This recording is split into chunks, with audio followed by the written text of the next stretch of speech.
ভাই সবার মনের মতো নয়। তাই বুঝি? তা কারা আপনার বিরুদ্ধে মুখ খুলছে শুনি? সেটা তো আর অনুমানের ওপর ভিত্তি করে নিতে পারি না, তবে যতক্ষণ না নিজের কানে আমার বিরুদ্ধে তাদের বলতে শুনছি ততক্ষণ যেন ঠিক শান্তি পাচ্ছি না। কিন্তু সেটা কি করে সম্ভব? কেউ কি আপনার মুখের ওপর কিছু বলবে? আরে সেটাই তো সমস্যা রানী, সেই জন্যই তো আমি এত অস্থির হচ্ছি। দাঁড়ান দাঁড়ান, সমস্যা যদি থাকে সমাধানও থাকবে, তাই আপনি অস্থির হবেন না মহারাজ। কিছু না কিছু একটা উপায় ঠিক বের হবে। এই সকালবেলা অত ব্যস্ত না হয়ে একটু মাথা ঠান্ডা করে বিশ্রাম নিন বরং। গোপাল, ও গোপাল, গোপাল। ও বাবা, তা সাত সকালে তোমার কি চাই? তলব হয়েছে, রানীমা ডেকে পাঠিয়েছেন। বোঝো ঠেলা, কাঁচা ঘুম ভেঙে গেলে এরকমই হয়।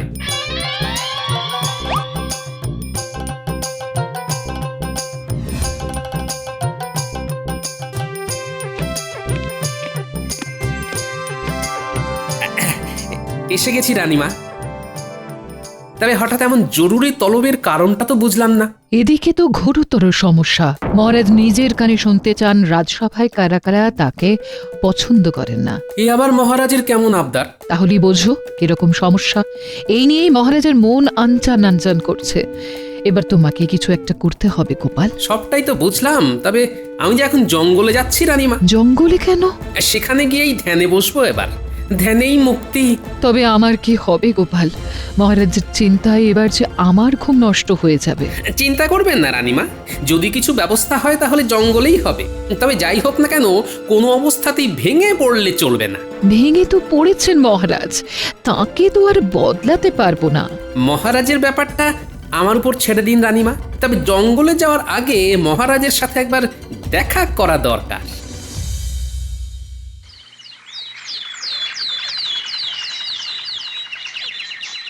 মহারাজ আজও যেন কেমন মন মরা হয়ে আছেন, মনে হচ্ছে কোনো মানসিক অশান্তিতে ভুগছেন। মহারাজের মুখ দেখে তো তেমনই মনে হচ্ছে। তবে আপনার উদ্বেগের কারণ জানতে পারলে আমি সব একেবারে ঠান্ডা করে দিতে পারি। হ্যাঁ, না না, তেমন কিছু নয়, তবে শরীরটা বড় একটা ভালো যাচ্ছে না। শরীর নিয়ে ভাববেন না মহারাজ, আমার এক ওষুধে আপনার গা ম্যাচ ম্যাচ সব ঠিক হয়ে যাবে। শরীরে নয়, আমার তো মনে হচ্ছে মহারাজের রোগ মনে। আর এই সময় গোপালও নেই। গোপাল তো শুনলাম জঙ্গলে গিয়ে ধ্যানে বসেছে। এই সব গোপালের ভাঁওতাবাজি, খালি ফাঁকিবাজি ধান্দা। তবে মহারাজ অসুস্থ বোধ করলে কয়েকদিন বরং বিশ্রাম নিন ভালো করে। হ্যাঁ হ্যাঁ, আমি না হয় এই কদিন সামলে নেব ওই দিকটা। আমিও তো তাই ভাবছি, তবে দুবেলা না হলেও প্রতিদিন অন্তত একবেলা রাজসভায় আসার আমি চেষ্টা করব। চাপ নেবেন না, কাজ তো থাকবেই, তবে শরীরটাও তো দেখতে হবে। আপনি যত কম রাজসভায় আসেন ততই ভালো মহারাজ।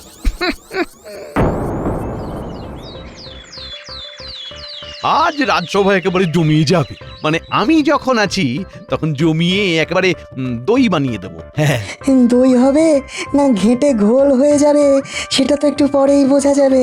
মন্ত্রী মশাই যে উত্তম রূপেই সভা পরিচালনা করতে পারবেন সে ব্যাপারে আমি নিশ্চিত। মহারাজ ছাড়া রাজসভা চলে নাকি? মনে হচ্ছে যেন সবটাই ফাঁকি। এই যে কবি, তুমি থামো দেখি। হ্যাঁ, খালি পিছন থেকে নাচছে কলকাঠি। তবে কলকাঠি নাড়ার আসল লোকটাই নেই বলে আমার মনে হচ্ছে যেন বেশ ভালো আছি। কথাতেই তো আছে, দুষ্টু গরুর থেকে শূন্য গোয়াল ভালো। কি রাজসভা যে ফাঁকা ফাঁকা দেখছি, সবাই আছে তবু কেউ নেই কেন? আমরা কি কেউ নই নাকি? মহারাজ ছাড়া রাজসভা তো নুন ছাড়া তরকারি। আর তাছাড়াও আমার যে মহারাজকেই দরকার। সে তো না হয় বুঝলাম, কিন্তু এই যে শুনলাম তুমি বনে গেলে, তাহলে সঙ্গে করে কাকে আবার নিয়ে এলে? হ্যাঁ, আমারও তো কৌতূহল হচ্ছে, ইনি কে? ওই বনে গিয়েই তো একটা চমৎকার হয়ে গেল। চমৎকার? কি রকম চমৎকার গোপাল? গভীর বনে গিয়ে সবে ধ্যানে বসার তোড়জোড় করছি, অমনি এনার সঙ্গে দেখা। দাঁড়াও দাঁড়াও দাঁড়াও, তুমি যেমনই তোর জোর করো এনাকেও যেন আমার খুব চেনা চেনা লাগছে। লাগবেই তো। ইনি যে মহারাজ কৃষ্ণচন্দ্রের দাদা শুভ্রচন্দ্র। বহু বছর গুরুগৃহে কাটিয়ে এখন ফিরছেন। ফেরার পথে আর কাউকে না পেয়ে তোমাকেই ধরলেন? না ধরে উপায় কি, ফিরতে গিয়ে জঙ্গলে পথ হারিয়ে ফেলেছিলেন, ভাগ্যিস দেখা হয়ে গেল, না হলে যে কোথায় কোথায় ঘুরতেন। মা, উনি তবে মহারাজের দাদা? সবাই কেমন দেখছি দেখো, যেন বোকা হাঁদা। তোমার যেমন স্বভাব সবেতেই ফোড়ন কাটা। সে যাই হোক, উনি যখন এসেই পড়েছেন তবে ওর থাকার ব্যবস্থা করে ফেলতে হবে। সেটা না হয় আমি করে ফেলেছি, তবে ওনাকে এই রাজসভা বা রাজ্য পরিচালনার ব্যাপারে জানাতে পারবেন মহারাজ কৃষ্ণচন্দ্র স্বয়ং। মহারাজের অনুপস্থিতিতে আমি যখন সবটা সামলাচ্ছি, তখন এই দায়িত্বটাও ঠিক সামলে নেব গোপাল। ওনাকে যা জানানোর আমি জানিয়ে দেব।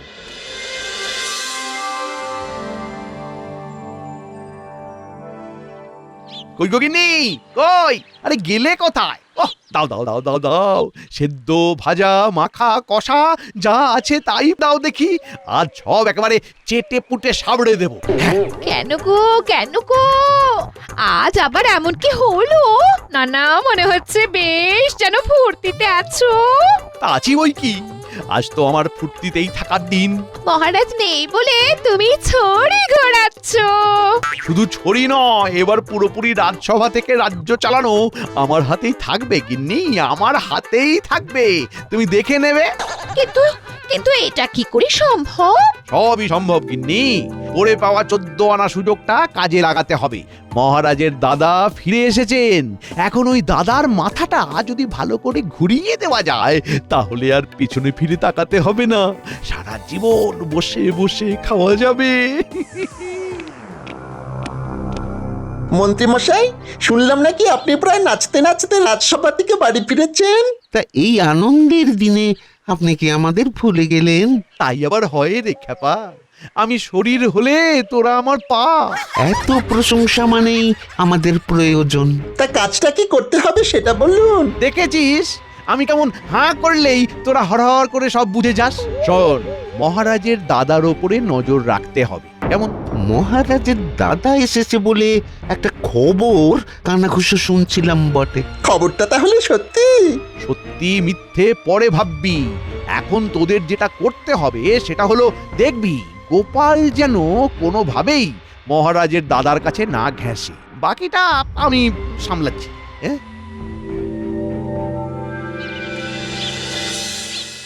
না না, পারবো না, তোদেরকে আমি সামলাতে পারবো না। হ্যাঁ, আমরা কি তোমাকে সামলানোর কথা বলেছি? আমরা তো শুধু জানতে চেয়েছি দাদু কখন আসবে। যেই দেখলি আমি নেই, অমনি দিদাকে সবাই মিলে ঘিরে ধরেছিস। হ্যাঁ, ওমা, তুমি ফিরেও এসেছো গোপাল দাদু। ব্যাস ব্যাস, আর কি দাদু দাদু করে পাগল হয়ে যাচ্ছিলি? একদিন এই সাধনা শেষ, তোদের দাদু ফিরে এসেছে। নে, এবার দাদুকে নিয়ে নেত্য কর। আমরা তো চিন্তায় পড়ে গেছিলাম। দাদু, তুমি যদি কোথাও হারিয়ে যেতে, যদি কোনো বিপদ আপদ হতো তোমার, তখন? আমার আবার কি হবে? আমার কিছু হবে না। ঠিকই বলেছো, তোমার দ্বারা কিচ্ছু হবে না। তোমার দৌড় যে কত দূর তা আমার জানা আছে। দৌড় আর কি দেখলে গিন্নি? দৌড়ের মতো দৌড় দেখিয়ে দিতাম যদি না মহারাজের দাদার সাথে দেখা হয়ে যেত। ওই দাদাই তো আমার সব পরিকল্পনা ঘেঁটে দিল গিন্নি। আবার তুমি উল্টো পাল্টা কথা বলছো। ওই, এর আগে তো কখনো মহারাজের কোনো দাদার নাম আমি শুনিনি, আমি তো অবাক হয়ে যাচ্ছি। হ্যাঁ, না না গিন্নি, এতেই এত অবাক হওয়ার কোনো কারণ নেই, কারণ কোনোদিন হয়তো এইভাবেই গোপালের দাদা নেপাল চলে আসবে, যার কাছে তুমি তোমার মনের কথা প্রাণ ভরে বলতে পারবে। বলো কি গো? তোমারও দাদা আছে দাদু? তবে আর বলছি কি, এমনও তো হতে পারে যে সে এসে হয়তো আমাদের এই যা ভিটে মাটি আছে সব চাটি মেরে নিয়ে চলে যাবে। এই থাক, তোমাকে আর কিচ্ছু বলতে হবে না, থাক। আমার কিন্তু ভয় হচ্ছে, মহারাজের দাদাও তো তাহলে মহারাজকে সরিয়ে নিজে সিংহাসনে বসতে পারেন। দেখাই যাক না কি হয়।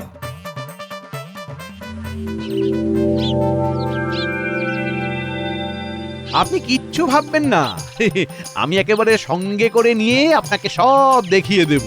হাজার হোক মহারাজের দাদা বলে কথা, আপনার তো আর অসম্মান হতে দিতে পারি না। এসব কথা থাক। মন্ত্রী, তুমি আমায় বলো দেখি, কৃষ্ণচন্দ্র কেমন রাজত্ব চালাচ্ছে? আর খুব একটা ভালো কিছু তো আমার ভাইয়ের পক্ষে করা সম্ভব নয়। আপনি একেবারে আমার মনের কথাটা একেবারে টেনে বের করে এনেছেন। আহা, টানাটানি আর আমি কোথায় করলাম? কৃষ্ণচন্দ্র তো সবকিছু টেনে নিয়ে নিল। কিন্তু টেনেই বা কি হলো? রাজা হিসেবে মহারাজ কৃষ্ণচন্দ্র তো একেবারেই অদক্ষ। বলো কি, তাই নাকি? তবে আর কি বলছি, আমি ছিলাম বলে মহারাজ এই যাত্রায় উতরে গেলেন কোন ক্রমে। না না না না, এইভাবে কি আর রাজ্যপাট চলে? কি করে চলবে আপনিই বলুন? মহারাজ তো এমনিতে ভীষণ বদরাগী, তার উপর আবার খালি খালি আরাম আয়েশ করে দিন কাটান। এ ব্যাপারে তুমি নিশ্চিত? আপনি তো নিজের চোখেই দেখছেন। এই যে এখন এখন কেমন মহারাজ শরীর খারাপের বাহানা দিয়ে রাজপ্রাসাদে শুয়ে বসে আছেন। কৃষ্ণচন্দ্র বরাবরই ক্ষমতা লোভী, তবে তার সাথে যে এই সব গুণগুলো আমদানি করেছে সেটা তো বুঝতে পারিনি। এর থেকে আপনি যদি রাজা হতেন তবে আর আমাদের চিন্তা থাকতো না। রাজা তো আমারই হওয়ার কথা ছিল। কৃষ্ণচন্দ্র তো আমাকে ফাঁদে ফেলে গুরুর বাড়িতে থাকার ব্যবস্থা করে নিজে সরে পড়েছিল, আর এখানে এসে রাজা হয়ে বসেছিল। আমি বলি কি, আপনি চাইলে এখনো রাজা হতে পারেন, সে ব্যবস্থাও করা যাবে। এখন বরং আপনি খানিক বিশ্রাম নিয়ে নিন, বাকি কথা পরে হবে, কেমন?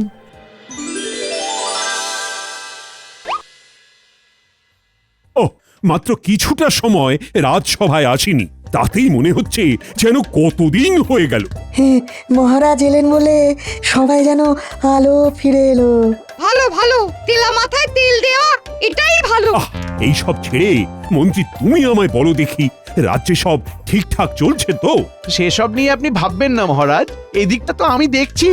আপনি বরং আপনার দাদার সাথে গল্পগুজব করে সময় কাটান কয়েকদিন। কোন ভাগ্য গুণে কতদিন পরে দুই ভাই আবার একসাথে হয়েছেন, সে কি বড় কম ব্যাপার? আমি তো ভাবতেই পারিনি যে আবার দাদার সাথে দেখা হবে, আর দাদা যে এখানে কোনোদিন আসবে সেটা তো আমার কল্পনারও বাইরে।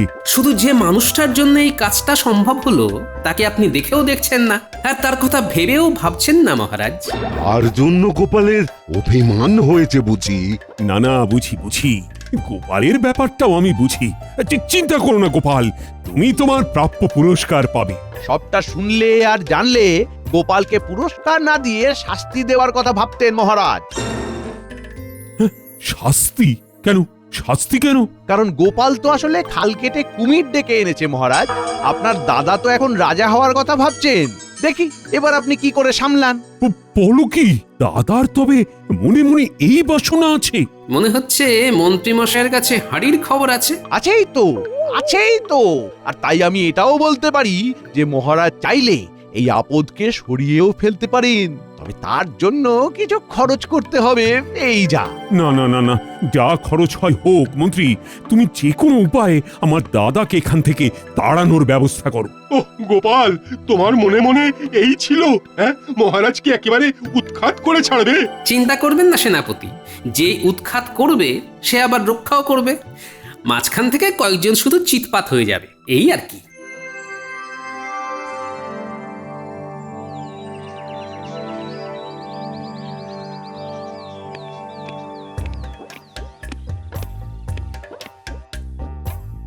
অল্প করে বিশ্রাম নেওয়ার পরে এখন নিশ্চয়ই বেশ হালকা হালকা লাগছে।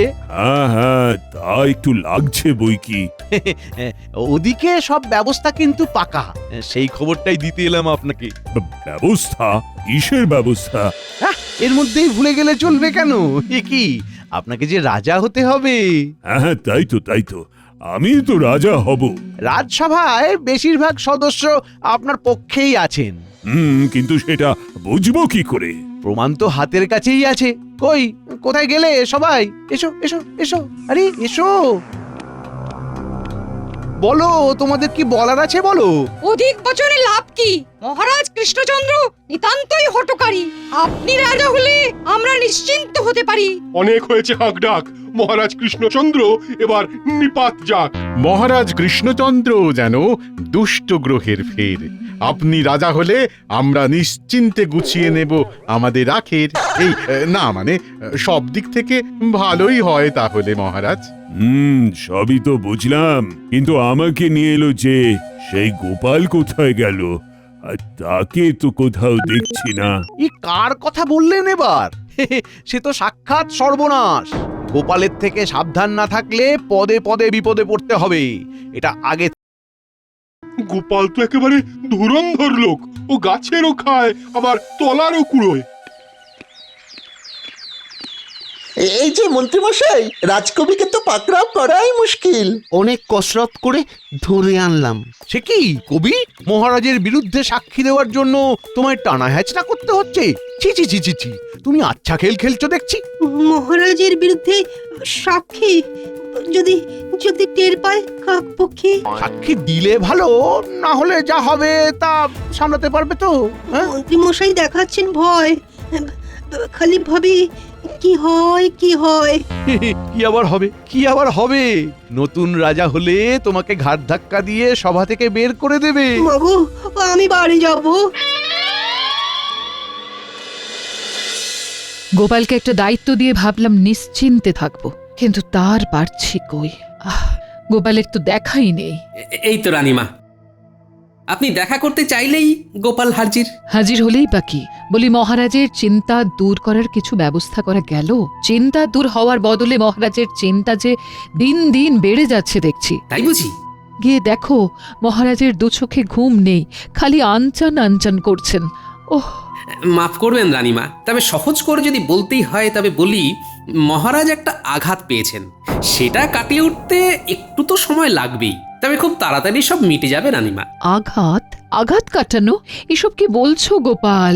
আর একটু অপেক্ষা করুন রানীমা, আমি তো আগেই বলেছিলাম ধৈর্য হারালে হবে না। তবে আপনি নিশ্চিন্ত থাকুন, মহারাজের সমস্যার সমাধান আমি করবই করব।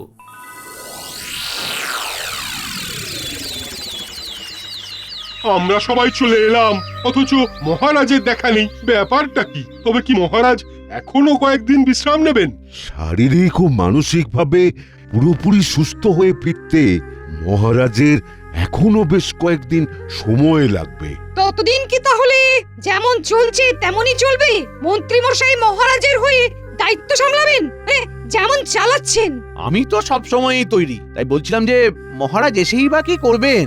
এদিকে তো খেলা ঘুরে গেছে। মহারাজের ভাগ্য আকাশে কালো মেঘে ঢাকা পড়ে গেছে।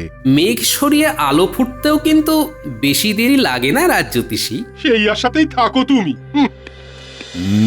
আশা ভরসা যা করার সেটা তো এবার থেকে আমার উপরই করতে হবে, কারণ আজ থেকে আমি কৃষ্ণনগরের নতুন রাজা, আমাকেই যে তোমাদের মানতে হবে। এটা তো অন্যায়, এভাবে কি রাজা হওয়া যায়? এটা তো চোরচার মুলুক তার হয়ে যাচ্ছে। যা হওয়ার ঠিকই হচ্ছে। এই নীতি যদি আপনাদের দুর্গতির কারণ হয়ে যায়, তার ফল কি ভালো হবে মন্ত্রীমশাই? আপনি আর আপনার দলবল কিন্তু এইভাবে মহারাজের সঙ্গে বিশ্বাসঘাতকতা করতে পারেন না। তুমি থামো গোপাল, এইভাবে তোমার জ্ঞান শুনতে থাকলে আমি কিন্তু অজ্ঞান হয়ে যাবো এবার। এই অন্যায় মেনে নেওয়ার চেয়ে সভা ছেড়ে চলে যাওয়া ভালো। একদম তাই, আমি আর এই সবাই নেই। এবার যে আমিও ছেড়ে কথা বলবো না, এই দাড়ি ধরে মারলাম টান, দেখি। এই যে আমাদের প্রিয় মহারাজ কৃষ্ণচন্দ্র, দেখো কাণ্ড। যারা বিদ্রোহ করছেন তাদের এবারে রাজসভায় থাকা চলবে তো? ব্যাপারটা কেমন হলো? তার মানে মহারাজ আর মহারাজের দাদা একই লোক? সে আর বলতে, মহারাজের দাদার কথা কুসমিন কালেও কেউ শুনেছে কোথাও? খাসা বুদ্ধি গোপাল, কিন্তু এমন বুদ্ধি তোমার মাথায় এলো কি করে? বাড়িতে গিন্নির সাথে ঝগড়া করতে করতে এই একই অঙ্গে দুটো রূপের পরিকল্পনাটা প্রথম মুখে মেরেছিল মাথায়। তারপরে মহারানীর কাছে যখন শুনলাম মহারাজ নিজে কানে শুনতে চান রাজসভায় কে কি বলে তার নামে, তখন টপ করে কাজে লাগিয়ে দিলাম।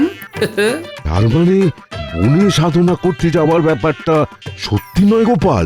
যাবো ভেবেছিলাম বটে, তবে যাওয়া তো আর হলো না।